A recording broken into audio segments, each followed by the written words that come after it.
सबसे पहले बात करते हैं नेशन व्यू में उस फिल्म की जो रिलीज नहीं हुई है, सिर्फ प्रोमो आया है। अभी तो कुछ नहीं पता है कि फिल्म के भीतर क्या कुछ है, लेकिन फिल्म गदर मचा रही है बॉक्स ऑफिस पर नहीं बल्कि सड़कों पर।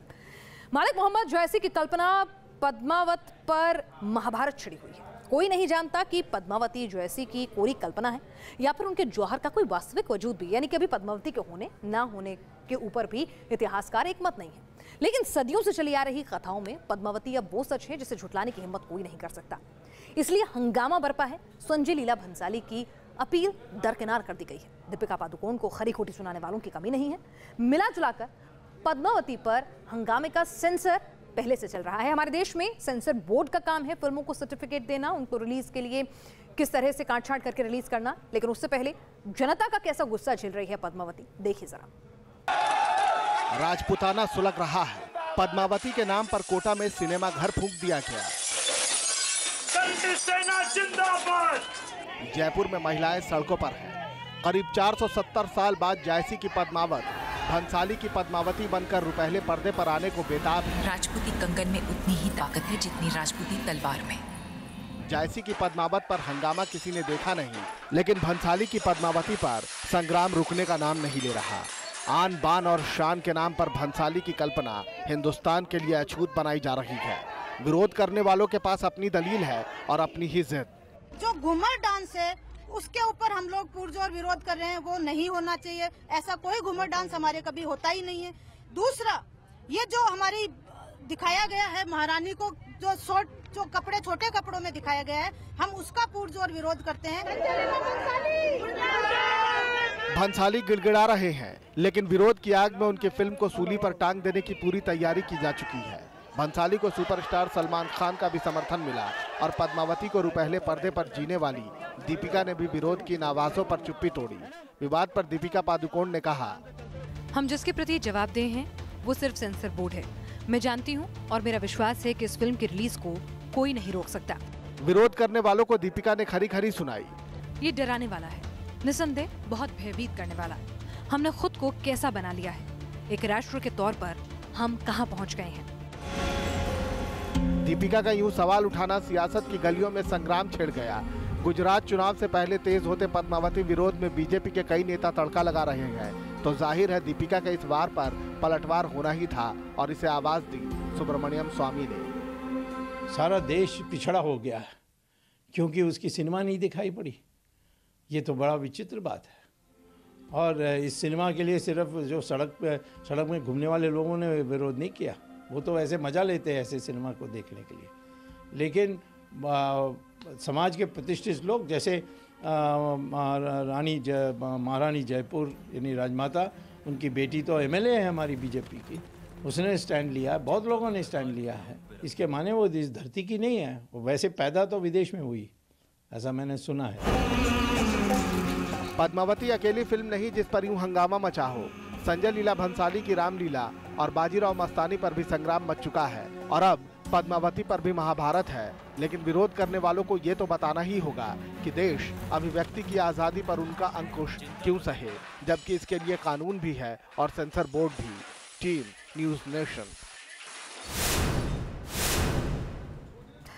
हालांकि संजय लीला भंसाली की फिल्म पद्मावती को फिलहाल सेंसर बोर्ड के पास सर्टिफिकेट के लिए नहीं भेजा गया है, लेकिन यह भी एक सच्चाई है कि बिना सर्टिफिकेट के कोई फिल्म नहीं दिखाई जा सकती। देश के अंदर एक नियम कायदा कानून है, सेंसर बोर्ड बनाया हुआ है जो किसी भी फिल्म को रिलीज होने का सर्टिफिकेट देता है। फिल्म बनने के बाद फिल्म निर्माता को सर्टिफिकेट लेने के लिए central board of film certification यानी CBFC के पास ले जाना होता है।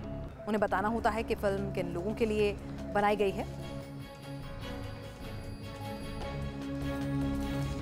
CBFC के कुल 9 ऑफिस मौजूद हैं, जिनमें दिल्ली, मुंबई, कोलकाता, चेन्नई में इसके मुख्य ऑफिस मौजूद हैं। बेंगलुरु, तिरुवनंतपुरम, हैदराबाद, कटक और गुवाहाटी में भी CBFC का दफ्तर है। सेंसर बोर्ड में 22 से 25 सदस्य होते हैं। इसमें बुद्धिजीवी लोगों को लेने का दावा किया जाता है। हालांकि इस पर भी विवाद रहता है कि जो इस बोर्ड के मेंबर होते हैं, कई बार कुछ ऐसे भी फैसले लिए गए जिसको लेकर विवाद हुए हैं। सेंसर बोर्ड में सबसे पहले जांच समिति फिल्म देखती है। जांच समिति तय करती है कि फिल्म को कौन सा सर्टिफिकेट दिया जाए, यानी यूनिवर्सल है, अडल्ट है, UA है, उसी हिसाब से फिल्म को सर्टिफिकेशन होता है। अगर उसके बावजूद भी लगता है कि फिल्म रिलीज होने लायक नहीं है तो आपत्ति होने पर फिल्म के सीन हटाने या फिर से बदलने को कहा जाता है। अगर कट पर आपत्ति है, डायरेक्टर नहीं चाहता है कि फिल्म में कट हो, तो या तो उसका सर्टिफिकेशन बदला जा सकता है या फिर डायरेक्टर सर्टिफिकेशन ट्रिब्यूनल के पास जाता है। दिल्ली में बनी FCAT में फैसला करने के लिए रिटायर्ड जज मौजूद होते हैं, यानी कि हमारे देश में अभिव्यक्ति की आज़ादी के लिए भी एक पूरा नियम, कायदे, कानून, एक गाइडलाइंस बनी हुई हैं जो ये तय करेंगी कि अभिव्यक्ति की आज़ादी के नाम पर कहीं हम दूसरों की इच्छाओं के साथ खिलवाड़ तो नहीं कर रहे हैं, और पद्मावती के साथ भी यही होगा। लेकिन उससे पहले लोगों ने अपने आप ही तय कर लिया। ये कुछ ज्यादा हो, मतलब it's becoming, it's going over our heads now. We are feeling insecured. ये जो डर पैदा हो गया है, ये डर के सामने खड़ा होना, उसको अपोज करने के लिए हिम्मत चाहिए। आम हालात होते तो इस बात पर हंसी आनी चाहिए थी कायदे से, क्योंकि बेवकूफ़ाना बात है। घर में जब बच्चा कोई खाना खाने से मना करता है कि नहीं ये सब्जी मैं नहीं खाऊंगा, अरे एक बार खा के तो देखो, उसके बाद तो तय करो पसंद है या नहीं है। तो वही हो रहा है यहाँ पर। देखी है नहीं, कहानी किसी को मालूम नहीं है, बैन कर दो। क्यों? क्योंकि सर इससे पब्लिसिटी मिलेगी। चलिए आगे बढ़ते हैं। इस फिल्म पर विवाद लगातार जारी है। रोज नई जगह तोड़फोड़ हो रही है, हंगामा हो रहा है, धमकियां दी जा रही हैं, सफाई हो रही है, और सबसे अफसोसनाक बात आ रही है कि कई लोग इसके आगे झुकते हुए भी नजर आ रहे हैं, अपील करते हुए नजर आ रहे हैं। बहरहाल फैसला आगे होगा। इस बीच गुड़गांव के प्रद्युम्न मर्डर की जांच कर रही CBI ने हरियाणा पुलिस की SIT टीम से भी पूछताछ की है। हरियाणा पुलिस पर इस मामले की शुरुआती जांच में लापरवाही के आरोप लग रहे हैं। आपको बता दें, CBI अब इस पूरे मामले को एक अलग ही रंग दे रही है, उलट चुकी है CBI इस पूरे मामले को। साथ ही CBI सबूतों से छेड़छाड़ और नाबालिग आरोपी को नजरअंदाज करने जैसे कई गंभीर सवालों के जवाब भी SIT से तलाश रही है। प्रद्युम्न मर्डर केस में नया मोड़। क्या गुरुग्राम पुलिस से शुरुआती जांच में हुई चूक? कातिल को लेकर क्यों बन गई मिस्ट्री? ये कुछ ऐसे चुभते सवाल है जो प्रद्युम्न मर्डर केस की कड़ियों को उलझा रहे हैं। मामले की जांच कर रही CBI ने केस की शुरुआती जांच कर चुकी SIT टीम के सदस्यों से इस बारे में कई सारी जानकारी मांगी, सवाल जवाब किए। CBI जांच में इस बात की पड़ताल की जा रही है कि पुलिस की नजर क्यों अहम सबूतों पर नहीं गई, CCTV फुटेज की अनदेखी क्यों की गई, हत्या के आरोपी नाबालिग छात्र को बचाने की कोशिश क्यों की गई। CBI ने प्रद्युम्न हत्या मामले की जांच करने वाली SIT टीम के सदस्यों से पूछताछ की। आगे भी इन SIT टीम के सदस्यों को पूछताछ के लिए CBI की तरफ से समन इशू किया जाएगा। CBI सूत्रों के मुताबिक गुड़गांव पुलिस और स्कूल प्रशासन को पहले से ही पता था कि हत्यारा आरोपी छात्र है, लेकिन उसको बचाने की कोशिश की गई क्योंकि CCTV फुटेज से सब कुछ साफ हो गया। ऐसे में CCTV फुटेज की जाँच SIT टीम गुड़गांव पुलिस के द्वारा गंभीरता से क्यों नहीं की गई। दूसरी तरफ आरोपी छात्र को वारदात करने में और किसने मदद की, इस एंगल से भी जांच की जा रही है। हमें विश्वास जरूर है कि जिस तरह से सच्चाई सामने आ रही है, जिस तरह से न्यूट्रल तरीके से सब कुछ सामने आ रहा है, वो कहीं ना कहीं जिसकी भी इन्वॉल्वमेंट होगी, हमें तो स्टार्टिंग से ही लग रहा है कि इसमें एक से ज़्यादा लोग इन्वॉल्व हैं, लेकिन जिसकी भी इन्वॉल्वमेंट होगी वो सब धीरे धीरे सामने आएंगे। CBI के लिए चार्जशीट तैयार करने में कई सारी दिक्कतें हैं। उसे वो सारे सबूत जुटाने होंगे जिससे कत्ल की उसकी थ्योरी अदालत में ठहर सके। सबसे बड़ा चैलेंज CBI में क्या होता है कि आप सीन ऑफ क्राइम आपको इनिशियली मिलता नहीं है। यदि एक पहले दिन ही आपको केस हैंडओवर किया जाता तो बड़ा आसान हो जाता, पर वो होता नहीं है। अच्छा, CBI पहले से जा नहीं सकती है। 2 एजेंसियां, 2 कातिल और हत्या की 2 वजहों के सामने आने के बाद ये मर्डर मिस्ट्री उलझी हुई है। ऐसे में CBI के अधिकारी ऐसी कोई कड़ी मिस नहीं करना चाहते जिससे इस केस का हाल भी आरुषि मर्डर केस जैसा हो और उन्हें चौतरफा किरकिरी झेलनी पड़े। देखना यह है कि जांच में क्या सामने निकलता है और क्या CBI जो गुड़गांव पुलिस की SIT टीम है उसके खिलाफ कोई एक्शन लेती है या नहीं। वीडियो जर्नलिस्ट नवीन चौहान के साथ रुमानुल्लाह खान, न्यूज़ नेशन, दिल्ली। आगे बढ़ते हैं। कभी घर वापसी पर दंगल और अब धर्म परिवर्तन पर संग्राम। राजस्थान में राजनीति की रार एक बार फिर बढ़ रही है। दरअसल राजस्थान में अब बिना कलेक्टर की मंजूरी के धर्म परिवर्तन नहीं किया जा सकेगा। सरकार जल्द से जल्द इस कानून को लागू भी कराना चाहती है, तो दूसरी ओर कांग्रेस ऐसे मुद्दों को हवा देने पर वसुंधरा सरकार पर हमलावर हो गई है। ये महज लेटर नहीं, उस विवाद का पुलिंदा है जिस पर राजस्थान की सियासत गरमाने लगी है। जनप्रतिनिधि सुरक्षा बिल पर संग्राम अभी खत्म नहीं हुआ कि राजस्थान सरकार का नया बिल भी विवाद बढ़ाने लगा है।